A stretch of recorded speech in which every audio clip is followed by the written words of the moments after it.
আর এই যে নিচের পোর্শনে আপনারা দেখছেন এখানে কাজ অলরেডি দাদারা করছে। এই যে বিভিন্ন এই যে কত সুন্দর ছোট ছোট ছোট ছোট রিং করে করে এগুলো কাঠের টুকরোগুলোকে করছে। আর এখানে ওই পাশে চূড়োগুলোকে রেডি করছে, যেহেতু পুজোকে আর 1.5 মাস বাকি, আর 1.5 মাসও নয়, আরও কম দিন বাকি আছে আর কি। তো কল্যাণীর যে কটা পুজো হয় দুর্গা পুজো, তার মধ্যে এই লায়ন্স ক্লাবের পুজোটাও মোটামুটি ভালোই বড় হয় আর কি। নমস্কার বন্ধুরা, আপনারা কেমন আছেন? আশা করি আপনারা সকলে ভালো আছেন। তো বন্ধুরা, আজ আমি এসেছি কল্যাণী A9 স্কোয়ার যে ক্লাবের যে পুজো মণ্ডপ, ওইখানে কল্যাণী স্টেশন থেকে সামনে, যেটা আর কি আগের বছর এসেছিলাম, ওখানে 4 ধাম হয়েছিল। এবছর এশিয়ার যে বৃহত্তম অক্ষরধাম মন্দির আছে ওটা ওনারা তৈরি করছে আর কি। ওই পুরো ভিডিও করতে, আর আপনারা আমার ভিডিওটা দেখতে থাকুন। এই যে দেখছেন এনাদের এটা পোস্টার, মূল লেখা আছে সার্বজনীন শারদীয়া দুর্গোৎসব পরিচালনায় কল্যাণী A9 পার্ক সার্বজনীন দুর্গা কমিটি, এবারের ভাবনা এশিয়ার বৃহত্তম অক্ষরধাম মন্দির। এই যে অক্ষরধাম মন্দির দেখছেন, মূল যেটা তার। আর ঠিক এই যে গেট আছে, ও পাশেও একটা এরকম লাগিয়েছে পোস্টার।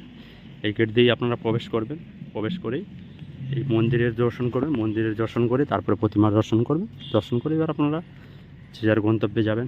প্যান্ডেলটা কিন্তু অনেক বড়ই আর কি। ওই পাশেও দেখছেন, ওই পাশ থেকে শুরু করে পুরো এটা হচ্ছে সামনের পোর্শন, সামনের দিকে আর কি। আর এইটাও এক সাইড। আর এইটা মূলত মেন গেট থাকবে আশা করি। হ্যাঁ, এটাই মেন গেট থাকবে। এটা দিয়ে আপনারা প্রবেশ করবেন। এই যে বিভিন্ন রশ্মি দিয়ে এনারা মাপ করছে, মাপ করে কিছু ডিজাইনিং উপরে করছে ওর জন্য। আর কয়েক হাজার বাঁশ, শুধু বাঁশেই বাঁশ দেখতে পাচ্ছেন। আর এইখানে ঠিক প্রতিমা থাকবে, ওই যে ওই পাশে দেখছেন ওইখানে প্রতিমা থাকবে। আর এই পোর্শানে ঠিক প্রতিমা থাকবে এই উঁচুতে। আর মূলত এই সাইড দিয়ে একটা পথ থাকবে যাওয়ার, আর এই সাইড থেকেও একটা পথ থাকবে বেরোবার আর কি, দুটোই বেরোবার পথ। আর মূলত এটাই এন্ট্রি পথ হবে। আর আপনারা যে সাইডে দেখছেন কি সুন্দর রিং করে করে করে করে ডিজাইনিং করছে, আর একটু সামনে গিয়ে আপনাদের দেখাচ্ছি। আর উপরে দেখছেন স্ট্রাকচারটা কত সুন্দর করছে, কাঠের টুকরোগুলোকে রিং করে করে। এই যে দেখতেই পাচ্ছেন রিংয়ের মতো, মিডিলে একটা ছোট্ট রিং আছে। আর এই যে দেবী প্রতিমা বসবে এইখানটার কাছে, আপনারা দেখতেই পাচ্ছেন। এই পাশটা কিছু কাঠের ডিজাইনিং করে এই যে রেডি করা আছে। এর উপরে প্লাস্টিক দিয়ে আচ্ছাদন দেওয়া আছে যাতে বৃষ্টিতে না ভিজে, যেহেতু এগুলো প্লাই, এই দেখতে পাচ্ছেন। তো এই পাশে ঢাকা দেওয়া আছে। আর এই সাইড দিয়ে আপনাদেরকে দেখাচ্ছি দেখুন। তো প্যান্ডেলটা মোটামুটি এটাও ভালোই বড় করেছে এনারা।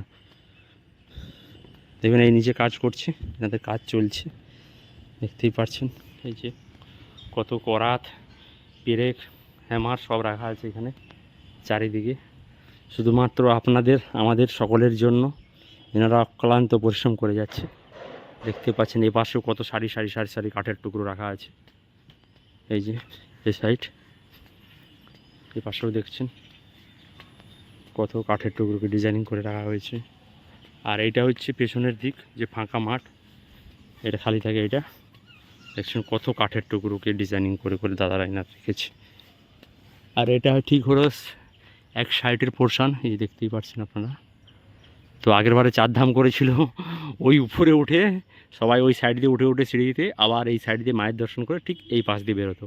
তো আগের বারেও প্যান্ডেলটা খুব সুন্দর করেছিল, আমিও এসেছিলাম। আমরা যখন ছোট ছিলাম তো পুজো, দুর্গা পুজো মানে মানে গ্রাম এলাকায় আমরা ঘুরতাম। তো আমাদের কখনো ভাগ্য হয়নি যে কলকাতায় আসবো, এসে ঠাকুর দেখবো, টিভিতেই দেখতাম। তো তখন দুর্গা পুজো মানে ভাবতাম কলকাতার দেশপ্রিয় পার্ক বা যেগুলো আছে, Santosh Mitra square, college square, Sreebhumi, এই আরও আছে কিছু। তো এই প্যান্ডেলগুলোই আমরা জানতাম যে এত বড় বড় হয়। কিন্তু এখন মানে বড় হয়েছি, তো এখন কল্যাণী, কলকাতার পাশাপাশি গ্রাম অঞ্চল কল্যাণী বলুন আপনি, এছাড়া বিভিন্ন জায়গায় রানাঘাট, সব জায়গায় মানে কলকাতাকে টেক্কা দিতে এনারাও প্রস্তুত সব জায়গায় আর কি, কেউ কার থেকে কম নেই। তো এটাই খুবই ভালো, কারণ বাঙালির পুজো, বাঙালির আবেগ, মানে 365 দিনের এই 4-5টা দিন, এখন একটু বেড়েছে হয়তো, মহালয়ার পরেই অনেক প্যান্ডেল পুজো মণ্ডপ খুলে দেয়। তো এই কটা দিন আনন্দ হয়, মানুষ মানে মায়ের দর্শন করে। তো বছরে তো এই কটা দিন, তো অনেক পুজো মণ্ডপ ছোটোখাটো হতো, ওনারাও বাজেট বাড়িয়ে আরও বিশাল আকৃতির প্যান্ডেল কিংবা প্রতিমা দর্শন। এর আগে আপনাদেরকে দেখিয়েছি ওই যে কামালপুরের যেই সবচেয়ে বড় উঁচু দুর্গা প্রতিমা হচ্ছে, ওটাও। তো এইগুলো খুবই ভালো আর কি, যেহেতু আমাদের কালচার, বাঙালির আবেগ, বাঙালির ভালোবাসা, এবং বাঙালির যেহেতু শ্রেষ্ঠ পুজো দুর্গা পুজো, তো এটা খুবই ভালো। প্রত্যেক ক্লাব করে, প্রত্যেক এলাকার মানুষও যাতে সহযোগিতা করে, এটাই বলো খুবই ভালো জিনিস। এটা আমরাও ভিডিও করতে আসি, খুবই ভালো লাগে প্রত্যেকটা মানুষও প্রতিমা দর্শন কাছে, মানে সব অল টোটালি খুবই ভালোই হয় আর কি। তো পুজোটা ভালোই কাটে সবার আর কি।